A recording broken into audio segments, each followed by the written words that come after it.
Croeso chi i'n hoedfa ni o Eglwys Efengylaeth Bangor. Mae'n braf cael eich cwmni chi a gobeithio i chi gael wythnos braf o'r wythnos diwethaf.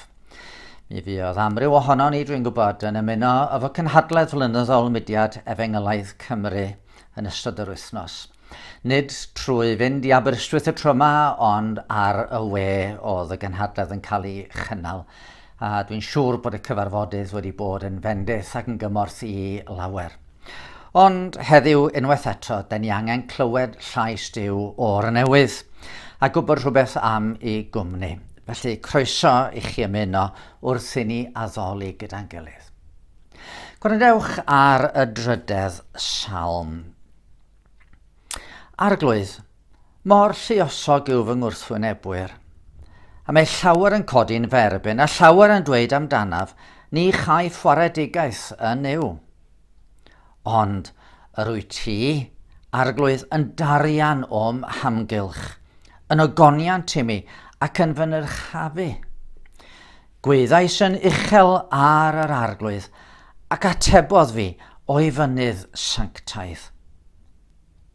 Yr wyf yn gorwedd ac yn cysgu ac yn andeffro am fod yr arglwydd yn fy nghynnal. Nid ofnwn pe bai myrddio'n o bobl yn ymosod arnaf o bob tŷ. Cyfod arglwydd gwareda fi, o fy niw. Byddi'n taro fy holl elynion yn ei wyneb ac yn torri danedd y drygiones. I'r arglwydd y perthyn gwaredigaeth. Bydded dy fendith ar dy bobl.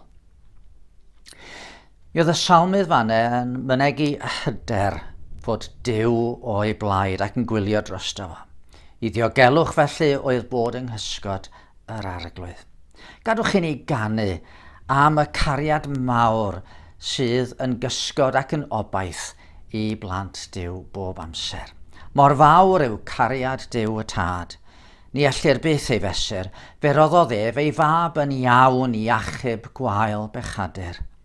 Does neb all ddirnad maint ei boen pan guddiodd Duw y Tad ei wedd. Aeth twyllwch didew drwy y tir mwyn i'n gael tangnefedd.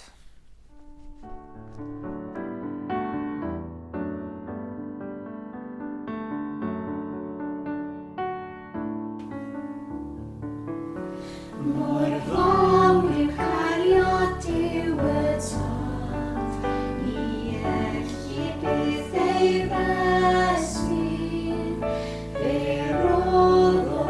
Fe roddodd ei fab yn iawn, i gachub gwael bechadur. Does neb all ddirnad maint ei boen, pan guddiodd Duw y Tad ei wedd. Aeth twyllwch didew drwy y tir, mwyn i'n gael tangnefedd.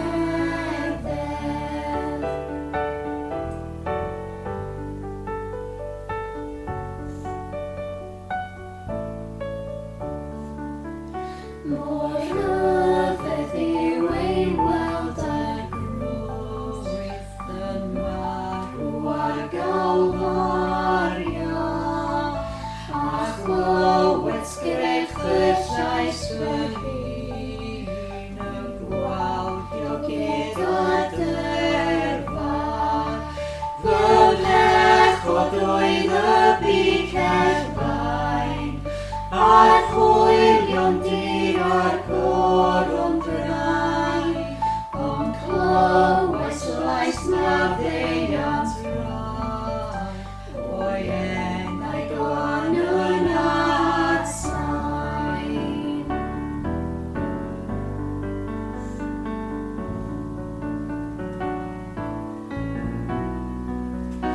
Does dim yn ffrostiad yn lymw, na dawn na dim drwy creiaf, ymffrostio nad yn Iesu Grist, ei groesau at gyfodiad. Diolch a bwy am brofi ras, pan fi ni hwn ond dylai ro.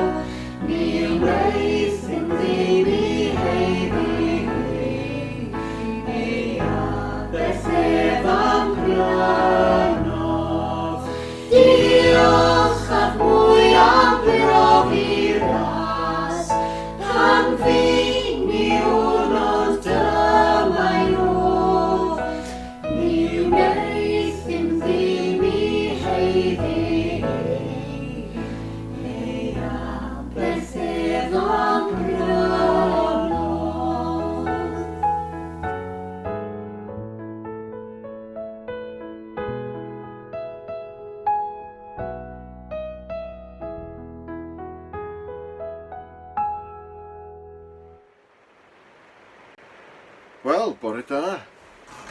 Dwi mor rwla gwahanol bore yma. Sgwn i os da chi'n gwybod lle ydw i? Ia, da iawn. Dwi yn y garafan bore yma. Ac os da chi'n gwrando yn ofalus, dwi'n siŵr bod chi'n gallu clywed y glaw. Ar y to, mae hi'n bwrw glaw. Wel, dwi yn y garafan oherwydd, mewn dipyn bach, da ni'n mynd i fynd ar yn gwyliau, gobeithio cael tywydd chydig bach yn well. A dwi wedi bod yn brysur iawn, yn gwneud siŵr fod y garafan yn gweithio, bod bob dim yn iawn yn y garafan ar gyfer yn gwyliau ni. Dwi wedi bod yn gwneud siŵr fod y cypyrddau i gyd yn agor ac yn cau.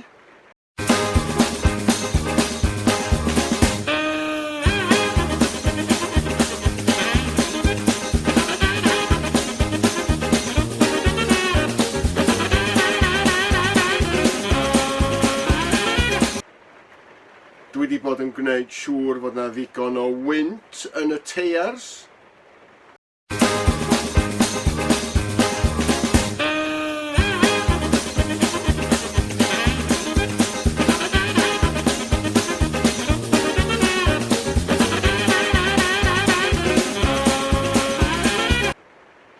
Dwi wedi bod yn gwneud siŵr fod y traed sy'n dod i lawr o'r garafan yn mynd i fyny i lawr ac yn iawn ac yn gweithio yn saff.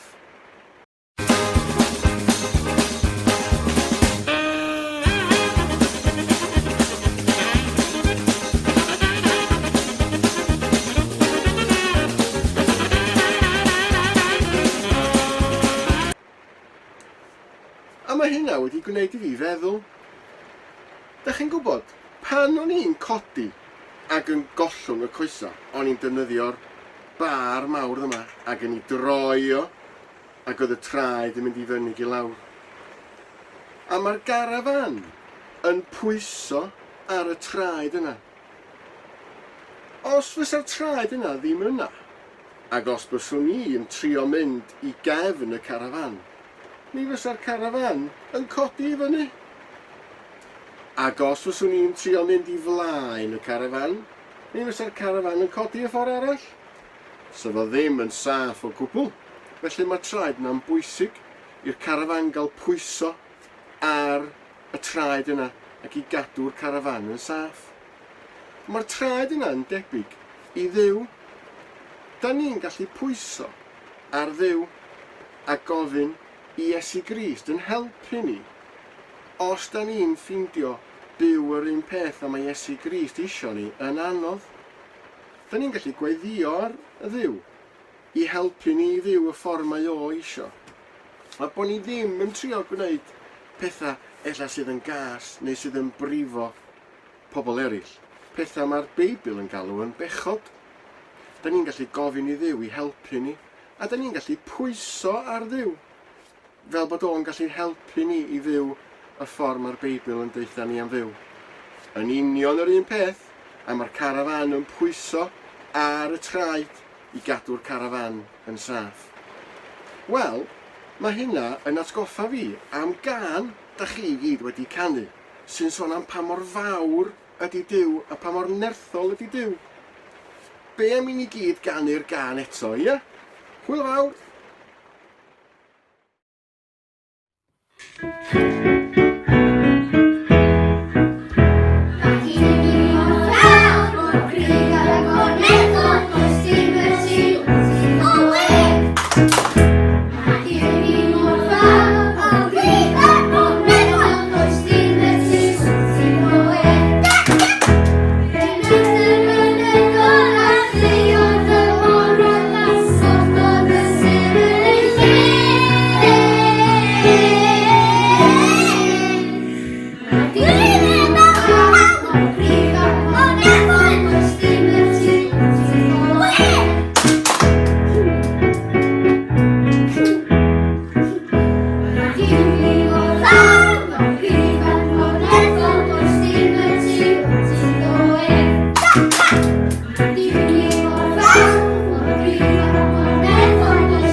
Diolch Gwydion am roi gair i'r plant. Fe gawn ni wrando rwan ar Elin yn darllen o Efengil Marc ar 8fed bennod. Fel mae'n digwydd bod fydd rhai nhw chi'n sylwi, mae dyma y darn ddarllenwyd wythnos dwytha yn gwasanaeth ni pan oedd Aaron yn pregethu. Mae Iesu wrth fynd o amgylch Galilea yn pregethu a gwneud daioni. Ond rwan mae wedi cyrraedd man ardd o cael yn ei hanes. O fan yma ymlaen mi fydd o'n troi tuag at Jerusalem a'r hyn fydd yn ei ddisgwyl yno.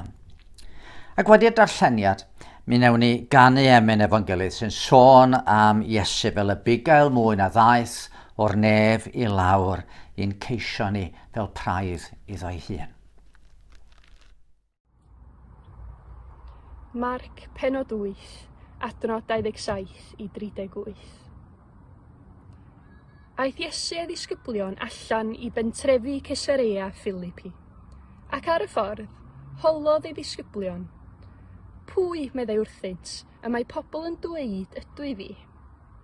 Dywedasant wytha wrtho. Mae rhai yn deud Ioan Fedyddiwr, ac eraill Elias, ac eraill Drachefn un o'r proffwydi. Gofynnodd ef iddynt, a chwytha, pwy meddwch chwi ydw i fi? Atebodd Pedyr ef, ti yw'r Meseia. Rhybuddiodd hwy i beidio a dweud wrth neb amdano. Yna dechreuodd ei dysgu bod yn rhaid i fab y dyn ddioddef llawer a chael ei wrthod gan yr heniriaid a'r prifofeiriad a'r ysgrifenyddion a'i ladd ac mhen tridia atgyfodi. Yr oedd yn llefaru'r gair hwn yn gwbl agored. A chymerodd Pedyr ef ato a dechrau ei gyrryddu. Troi synta, ac wedi edrych ar ei ddisgyblion, ceryddodd Pedyr. Dos ymaith o'm golwg Satan, meddai, oherwydd nid ar bethau Duw yma'i dyfryd, ond ar bethau dynol. Galwodd ato'r dyrfa ynghyd a'i ddisgyblion a dywedodd wrthynt. Os mi neb ddod ar fôl i, rhaid iddo ymwadu ag ef ei hun a chodi ei groes am canlyn i. Oherwydd pwy bynnag a fi'n gadw ei fywyd, fe'i cell. Ond pwy bynnag a gell ei fywyd fy mwyn i ar Efengil, fe'i cedwi. Pa elw a gaeth rhywun o ennill yr holl fyd a phorffedu ei fywyd? Oherwydd beth a all rhywun ei roi'n gyfnewid am ei fywyd? Pwy bynnag fydd a chwylydd ohono fi, ac o'm geiriau yn y genhedlaeth aniwiol a phechadurus hon, bydd ar fab y dyn hefyd gywilydd ohonynt hwy, pan ddaw yng ngogoniant ei dad gyda'r angylion sanctaidd.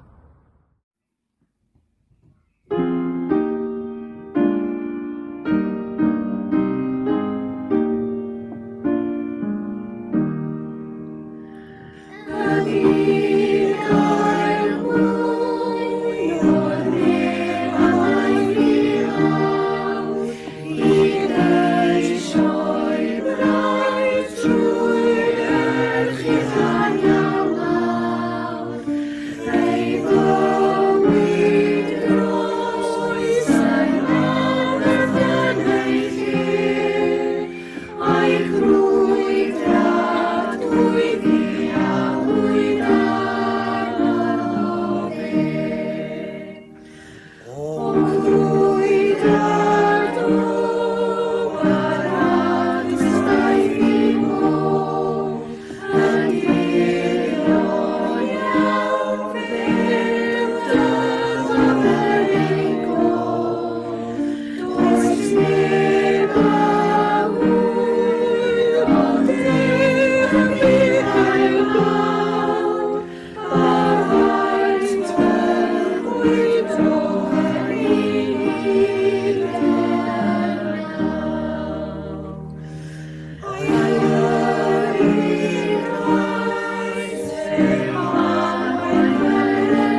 Gadewch i ni droi at Dduw mewn gweddi. Arglwydd yn Duw, a'n yna wedi canu'r geiriau rhyfeddol yna am y bugail mwyn yn dod o'r nef i lawr. Da ni'n rhyfeddu o'r newydd wrth ddod ata ti. A da ni'n diolch i ti am y cariad mawr ddanfonodd drysor y nef i'r byd yn mwyn ni. Yn anodd cymharu gwerth Dafad efo gwerth bugail. Ond sut fedrwn ni gymharu yn gwerth ni, efo gwerth yr arglwydd Iesu. Dyma'r un roedd yr angylion yn ei addoli yn y nefoedd. Ac eto fe ddoth un byd yn mwyn ni, a chyfnewid gorsedd y nef am groes y tu allan i furiau Jerusalem, a choron o ogoniant am goron o ddraen. A hynny mwyn cadw rhai fel ni sydd wedi crwydro yn bell oddi wrth dy lwybredi, heb dy garu di efo'n holl galon, a heb garu'n cydyn fel ni yn hynny. Ac felly ger dyfron di o ddewn tad, da ni'n diolch i ti y bore yma am y newyddion da. Y newyddion sydd yn dweud fod na waredwr cryf ar gyfer rhai gwan fel ni, a'r gwaredwr hwnnw yn un rhyfeddol ac yn un gogoneddus. Yn wir Dduw, ddoth yn wir ddyn yn mwyn ni. A da ni ddim ond yn gallu mentro ato ti y bore yma trwy Iesu Grist. Tydi'n holl weithredoedd da ni, tydi'n holl ymdrech ni i gadw dorchmynion di yn ddim mewn gwirionedd, oherwydd maen nhw i gyd wedi cael eu cyflawni mewn ffordd gwbl amherffaith. Ac arglwydd yn Duw, da ni'n ymwybodol o'r newydd y bore yma dy fod ti yn Dduw glân ac y Dduw sanctaidd, na elli edrych ar anwiredd. Ac felly da ni'n diolch i ti fod na bris wedi dalu am yn beie, a fod na aberth wedi rhoi sydd yn clirio yn beie ni i gyd. Am bod ni trwy hynny'n cael dy alw di'n dad, am bod ni'n cael ystyried yr arglwydd Iesu fel y cyntaf o blith llawer,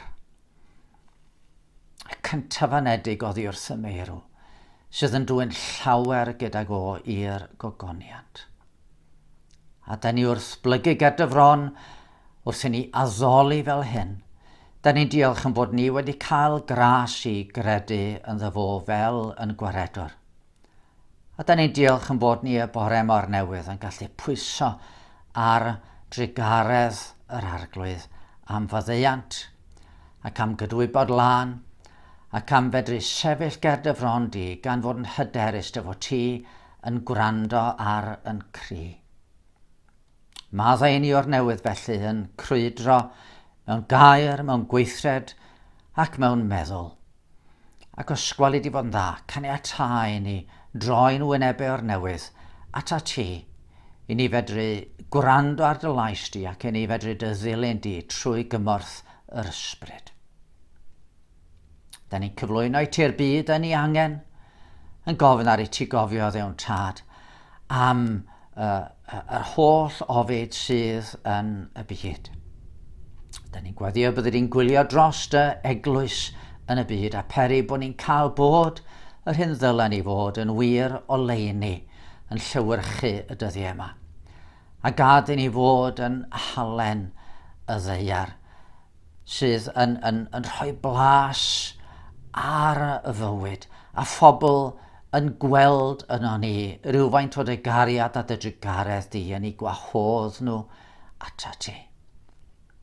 Da ni o dad yn gweddio dros lywodraethau ar ei ti roi doethineb i arweinwyr y gwledydd fel bod regioni'n cael ei atal a fel bod y gwan, yr anghennus, y difreintiedig yn cael pob gofal a phob cymorth.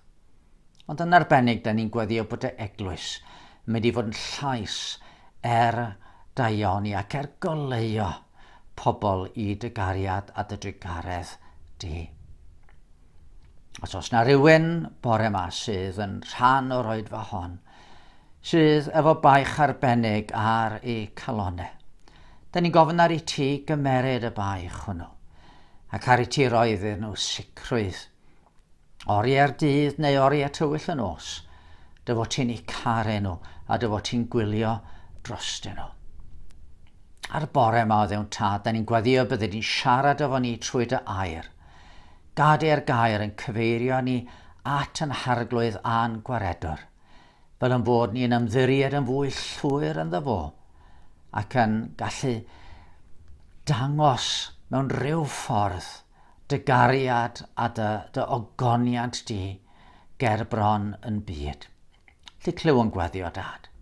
Derbyn yn diolch am dy holl ddaioni a maddau'n holl feie trwy Iesu Grist yn harglwydd a'n gwaredwr da. Amen.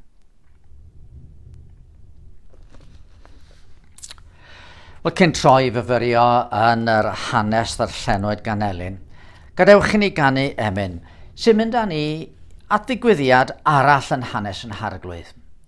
Wedi iddo droi i wyneb tua Jerusalem a mynd yno, un o'r golygfeydd mwyaf rhyfeddol welon ni di pan mae yn mynd i ardd Gethsemane ar lethrau mynydd yr olewydd. Yno, wrth feddwl am yr hyn oedd o'i flaen, da ni'n ei weld o yn chwysu, a'i chwys da ni'n clywed fel dafnau o waed yn llifo i lawr ei ryddiau.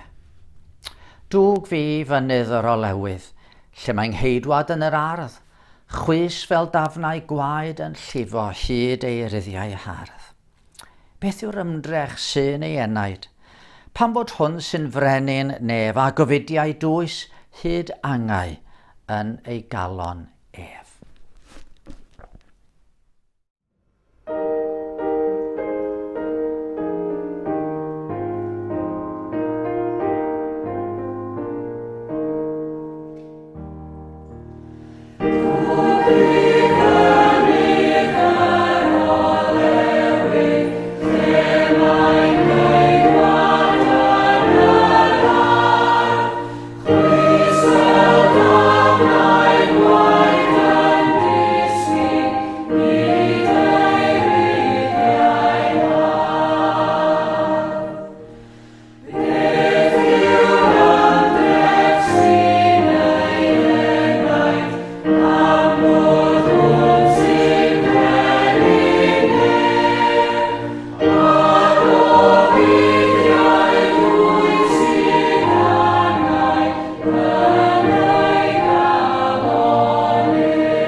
Wel, os ydych Beiblau gennych chi, gallwch chi droi i'r adran ddarllenwyd yn Efengyl Marc yr 8fed bennod.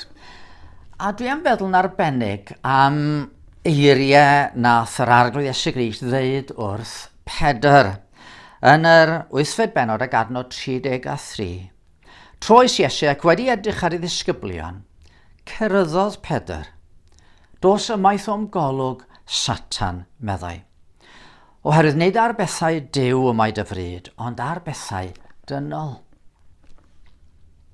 Rwythnos diwetha syddech chi wedi ymuno ni, fe glwswch chi Aron Trahar yn harwain i ystyried ar hanes lle gnaeth Iesu holi'r disgyblion pwy oedd nhw feddwl oedd o. Yr ateb roddodd Pedr ydy'r ateb mae pob Cristion yn mynd i'w roi erbyn hyn, sef ti yw'r Meseia, mab y Duw byw. Ac mewn ymateb go brin gall Iesu fod wedi deud dim byd gwell. Gwyn dy fyd, Seimon fab Jona. Oherwydd nid cig a gwaed a ddatguddiodd hyn i ti, ond fy nhad sydd yn y nefoedd. Hynny di, mae o'n deud wrth ei ddisgybl, mae gynnot ti ddirnadaeth ysbrydol. Wyt ti wedi gweld rhywbeth na fedre llyged dynol, llyged naturiol, moi gweld. Yn wir, wyt ti wedi gweld rhywbeth nad ydy llawer o'r Iddewon ddim wedi weld. Roedden nhw'n meddwl bod Iesu'n rhyw broffwyd efallai. Efallai rhywun fel Elias neu Jeremia. Ond nid fel yr un yr oedd Duw wedi anfon i fod yn waredwr y byd. Ac felly mae Pedr yn cael y ganmoliaeth uchaf yn dydy. Ac eto, o fewn ychydig funudau hyd yn oed, mae'r arglwydd yn deud rhywbeth gwahanol wrtho fo. Rhywbeth fyddai'n cael ei ystyried gan lawer yn dipyn o dramgwydd yn sarhaus a deud y lleiaf. Mae'n deud, dos o'm golwg Satan. Oherwydd nid ar bethau Duw mae dyfryd ond ar bethau dynol. Felly'r cwestiwn dwi eisiau holi heddiw ydy, pam fod Iesu, yr un fedrai gael ei ddisgrifio fel un addfwyn a gostengedig, pam i fod o'n rhoi ateb mor chwyrn a chondemniol i un o'i ddisgyblion anwylaf. Funud yn ôl, Pedr, mae Duw wedi dangos pethau gwych i ti.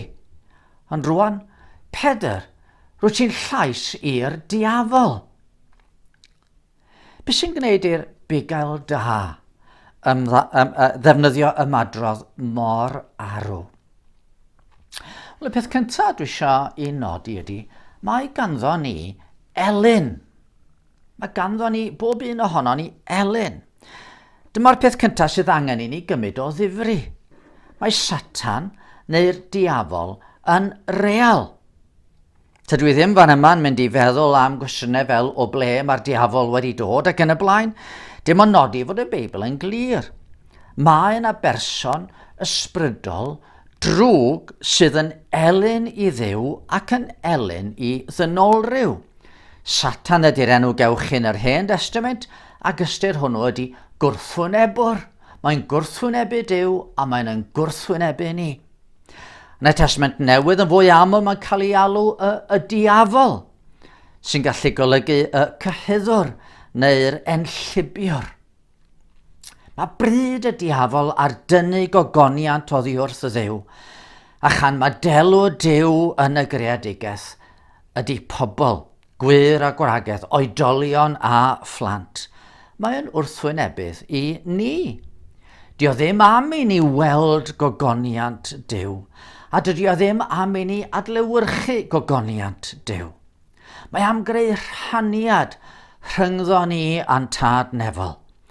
Ac am hynny mae Iesu yn ei alw yn llofrydd. Oherwydd eri Adda ac Efa fyw ar un olwg wedi iddyn nhw gael eu temtio. Eto, dos marwolaeth yn eu perthynas a Duw o'r eiliad y troeso nhw oddi ar lwybr y fuddod. Felly, da ni'n gweld yng ngardd Eden, Satan yn closiat Efa. A dyma, da ni'n glywed yn Genesis y 3 bennod, yr oedd y sarff yn fwy cyfrwys na'r holl fwysfilod gwyllt a wnaed gan yr arglwydd Dduw. A dywedodd wrth y wraig, a yw Duw yn wir wedi dweud, ni chewch fwyta o'r un o goed yr ardd? Dywedodd y wraig wrth y sarff. Cawn fwyta o ffrwyth coed yr ardd, ond am ffrwyth y goeden sydd yng nghanol yr ardd, dywedodd Duw, peidiwch â bwyta ohono, na chyffwrdd ag ef rhag i chi farw. Ond dywedodd y sarff wrth y wraig, na, ni fyddwch farw. Ond fe wyr Duw, yr agorir eich llygaid y dydd o bwytewch ohono, a byddwch fel Duw yn gwybod da a drwg. Rwan, da ni'n gweld fanne natur y diafol, fel yr oedd Iesu yn sôn amdano fo. Tad celwyddau ydy'r diafol, medde Iesu. Wel, niwch eich fwyta o un o goed yr ardd? Na, ni fyddwch y farw, medde Satan. Ond celwydd oedd o. Achos yr eiliad y trodd Efa ac Adda oddi ar lwybr i fyddod, a chymeryd yr hyn yr oedd Duw wedi wahardd. Fe ddigwyddodd rhywbeth yn eu perthynas nhw efo Duw. Fe fuon nhw farw yn ysbrydol. A da ni gyd dan yr un condemniad wrth i ni droi oddi wrth y Dduw. Term arall sy'n cael ei ddefnyddio am y diafol ydy cyhuddwr. Cyhuddwr. Be mae'r diafol yn ei wneud yng Ngardd Eden? Mae'n cyhuddo Duw o drio twyllo Adda ac Efa. Fe wyr Duw yr agorir eich llygaid y dydd o bwytewch ohono. Mae'n mentro cyhuddo Duw fod hwnnw am i cadw nhw lawr, am i cadw nhw'n ei lle rhywsut am wneud drwg iddyn nhw. Ac os diolch yn poeni am gyhuddo Duw, diolch ddim yn poeni am y cyhuddo ni chwaith. Yn gyhuddo ni ger bron Duw, a'n cyhuddo ni ger bron yn gilydd a ni'n hunain trwy ddeud wrthon ni, pwy wyt ti'n feddwl wyt ti? Tydi Duw ddim, does dim posib o Duw mynd i allu dy garu di. Mae'n dod fel angel goleuni, medde'r Testament Newydd. Diolch yn ymddangos fel rhywun dychrynllyd, yn aml mae'n ymddangos fel rhywun sydd eisiau bod yn gyfaill i ni. Dech chi eisiau cymryd o'r ffrwyth yma, achos, wel, byddwch chi fel Duw. Byddwch chi gymaint mwy na gydech chi rwan, byddwch chi fel Duw yn gwybod da a drwg. Ac oedd hynny yn rhywbeth oedd yn swnio'n ddeniadol. Ond tyse Efa ac Adda ddim ond wedi cofio. Oedden nhw eisoes fel Duw ar un olwg, oedden nhw wedi cael eu creu ar lun a delw Duw. Ond oedd y diafol yn trio wneud i rhywbeth swnio'n ddeniadol, a mor aml mae o'n dod ato ni, a mae'n yn temtio ni, a deitha ni, mae'r llwybr yma mynd i fod yn braf i chi, mi newch chi fwynhau, mi newch chi gael rhyw bleser, mi newch chi brofi rhywbeth gwych iawn ar hyd y llwybr yma. A mae'n swnio fel rhywbeth da. Ond twyllo mae o. Llofrydd ydi o. A weithiau mae'n dod fel llew rheadwy'n bygwth ni a dweud, os ewch chi lawr y ffordd yna, os ewch chi fyddhau ddim o'n mynd i gostio i chi. Mae'n mynd i fod yn anodd a mae'n mynd i fod yn strygl. Mae gynno ni Elin. Gelyn sydd eisiau dod rhyngddo ni a Duw. Gelyn sydd ddim am yn gweld ni'n mwynhau gogoniant Duw ac yn profi rhyfeddod o weld mor anhygoel ydi Duw. Mae'n edrych am yn tynnu ni i'r tywyllwch ar hyd llwybr dinistyr. Mae gynno ni Elin.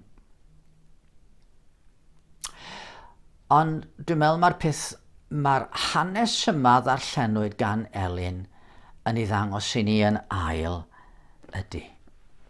Fod Iesu hunan yn gwybod beth ydy temtasiwn. Fe gafodd o i demtio.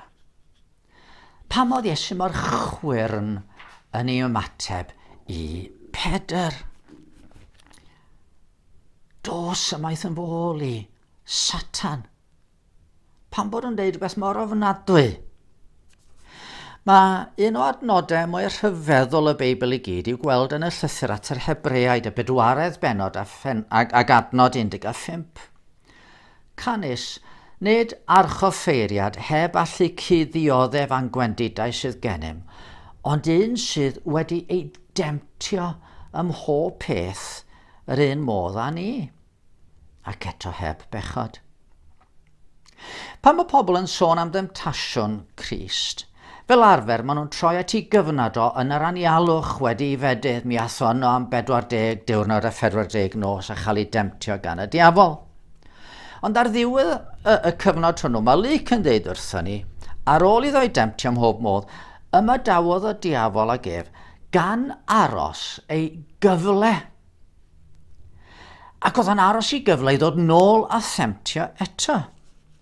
A dyma sydd yn digwydd fan yma yn yr hanes hwn. Drychwch eto ar beth sydd wedi digwydd.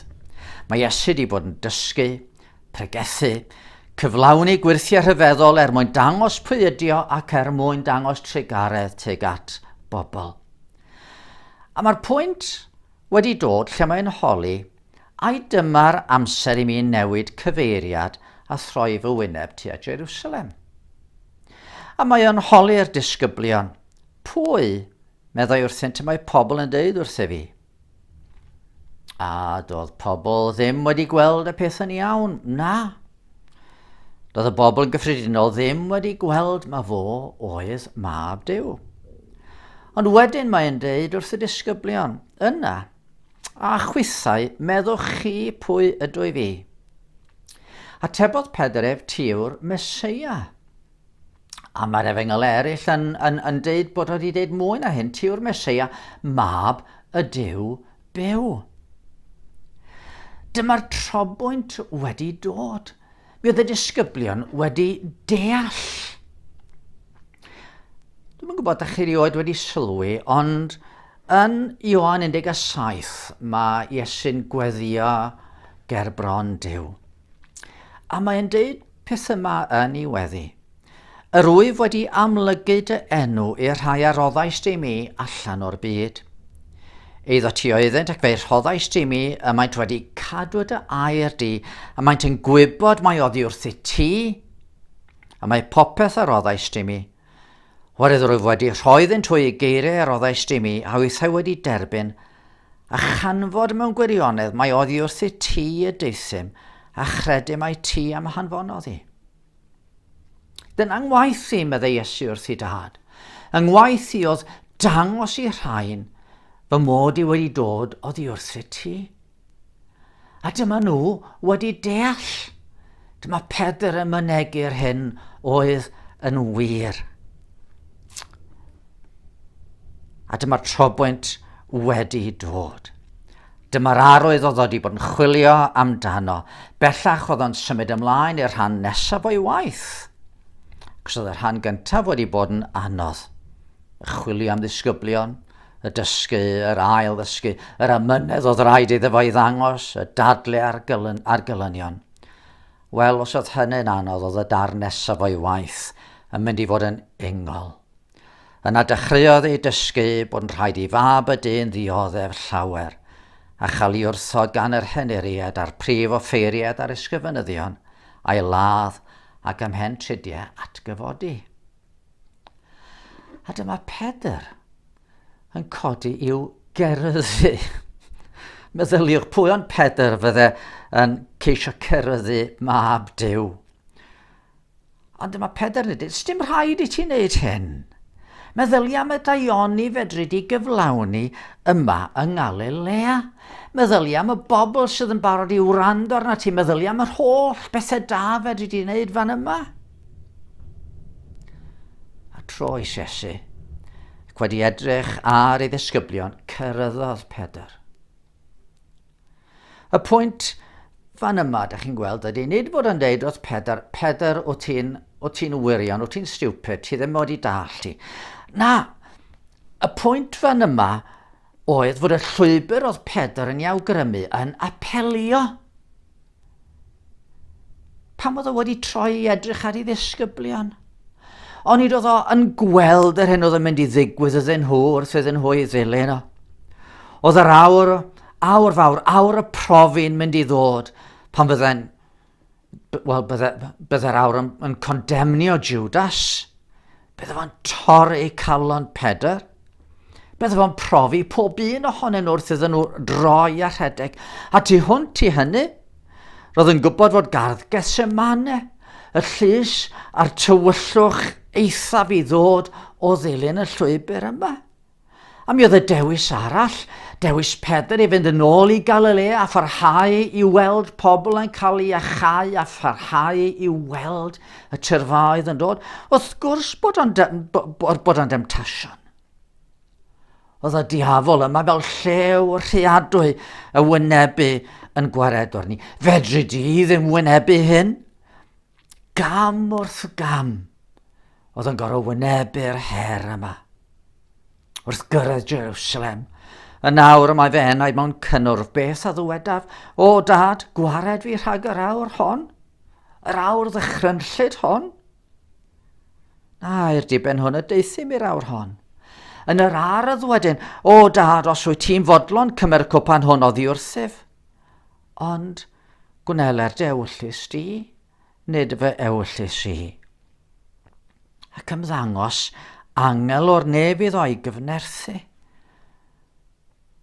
Oedd meddwl am y llwybr yma yn ddychryn i'r arglwydd Iesu Grist.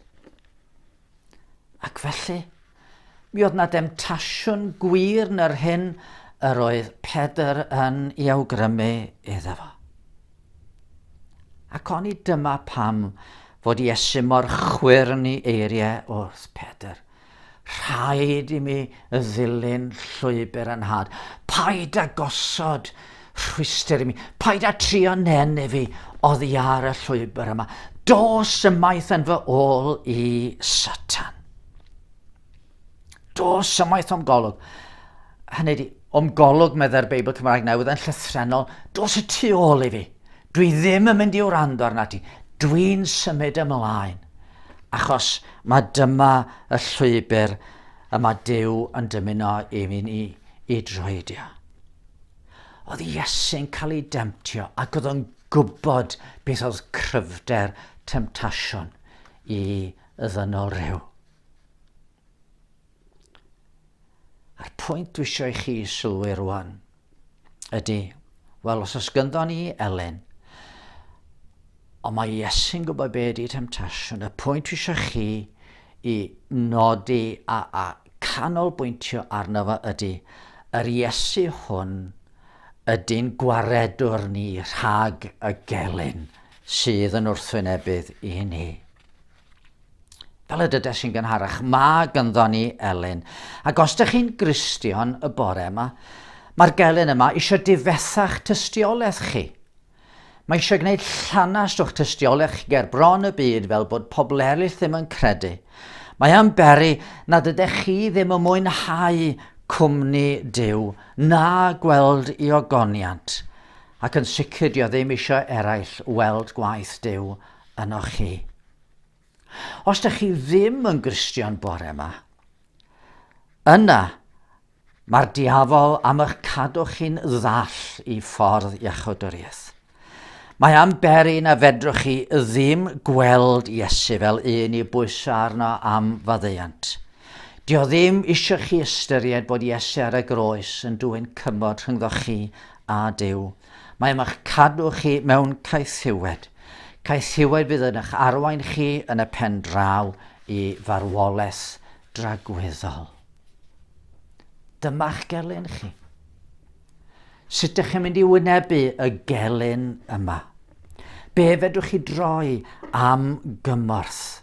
Ble fedrwch chi ffeindio un sy'n deall mor anodd ydy hi i wrthsefyll? Nid ar chyffeiriad heb allu cuddioddef a'n gwendidau sydd gennym, ond un sydd wedi demtio ym mhob peth yn yr un modd â ni, ac eto heb bechod.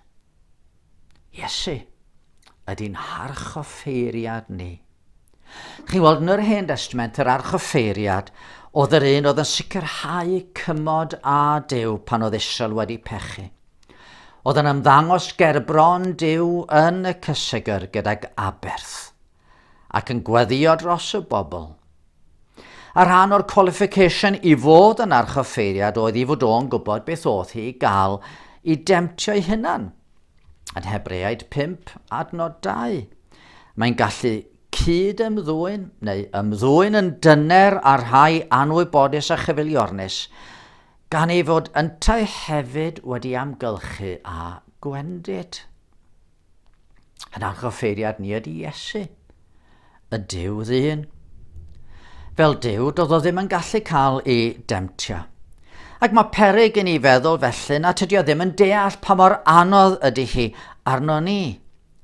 Ond mae gan Iesu y ddwy natur mewn un person. Mae'n wir Dduw, ond hefyd mae'n wir ddyn, ac fel dyn, fe wynebodd demtasiwn, a temtasiwn mwy na fedrwn ni i ddeall. Mae'r temtasiynau dyn ni yn ei wynebu, fel rhyw awel fach o'i cymharu â'r corwynt o demtasiwn wynebodd Iesu.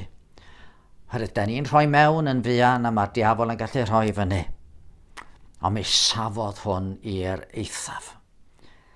A pha wynebodd y temtasiynau mwyaf anodd.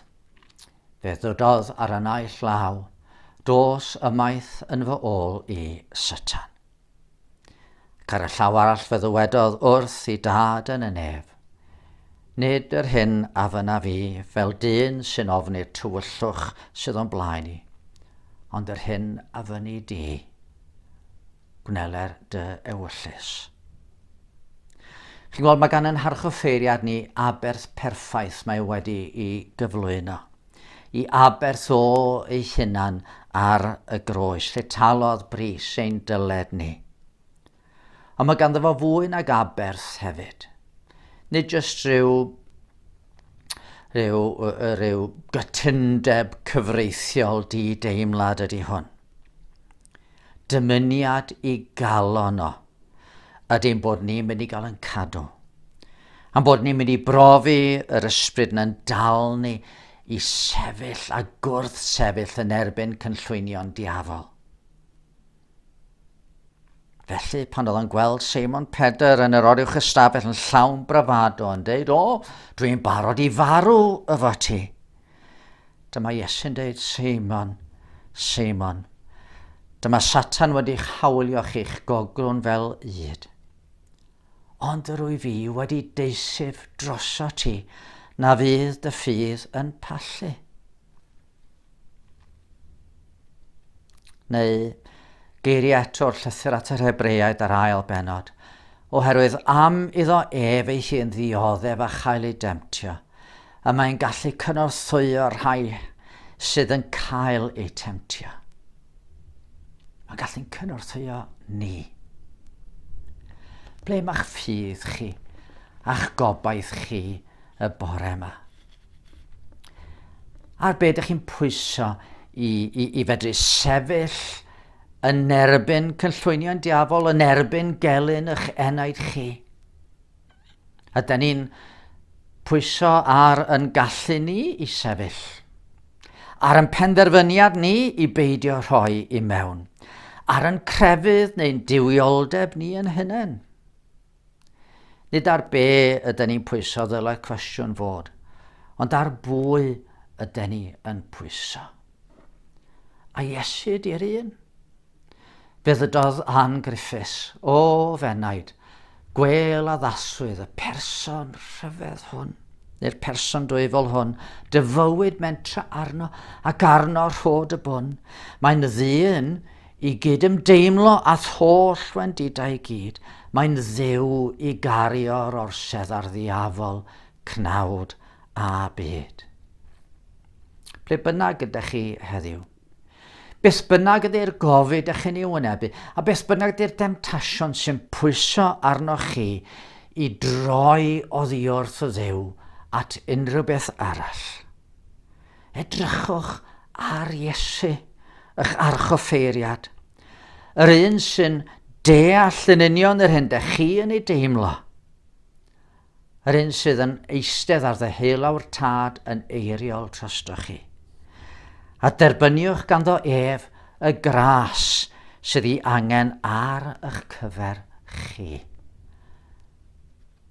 A byddwch chi hefyd yn gallu deud fel y dydodd Iesu, dos ymaith yn fy ôl i Satan, a mi fydd Duw yn eich cadw chi i fywyd tragwyddol.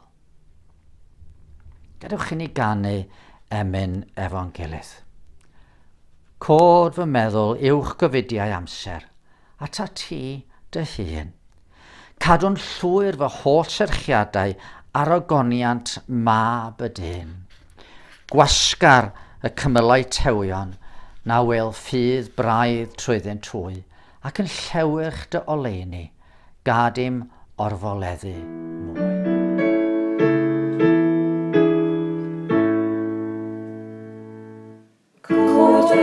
Meddwl uwch gofidiau amser a tati dy hun. Cadw'n llwyr fy holl serchiadau ar ogoniant mab y dyn.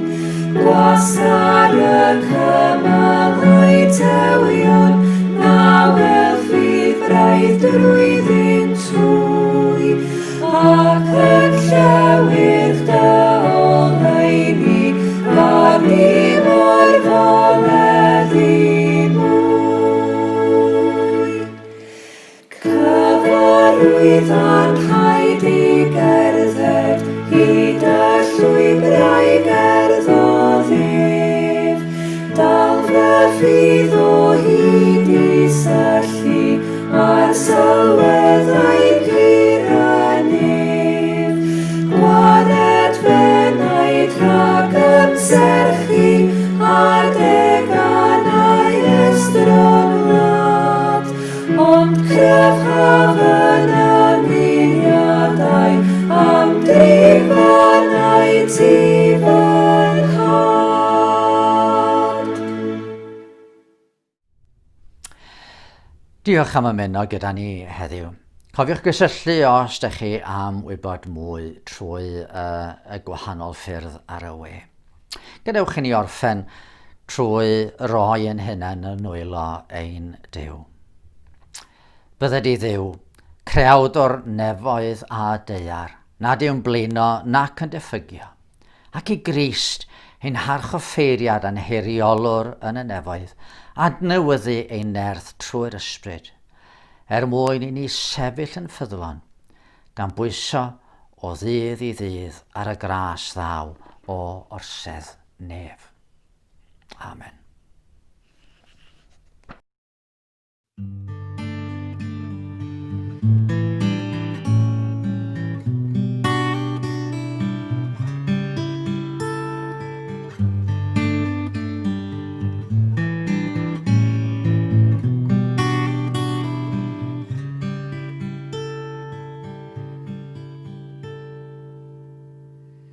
I ti dymuno'n fyw o Iesu da, ar lwybrau esmwyth oes dan heilwen ha, neu os daw'r niwl i guddio'r wybren las, na dim homnau atal gwaith yr as.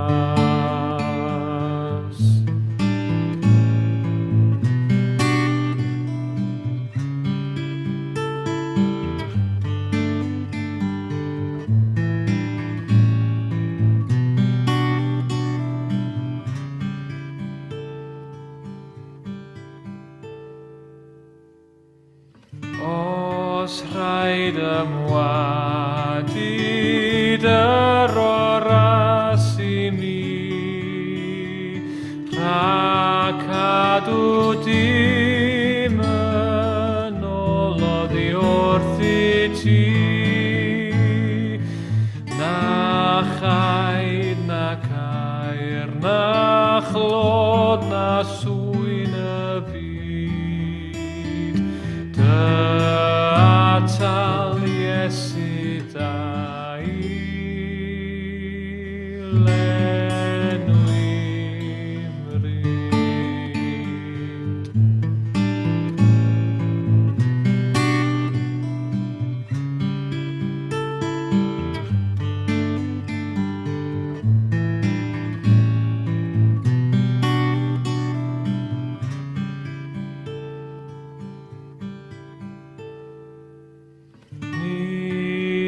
llafroddi fel yr rhoddais dim. Rwy'n gweld yng ngolau'r groes fy ngorau'n ddim, ond at y groes hynny deia fi. Im rhoi fy hun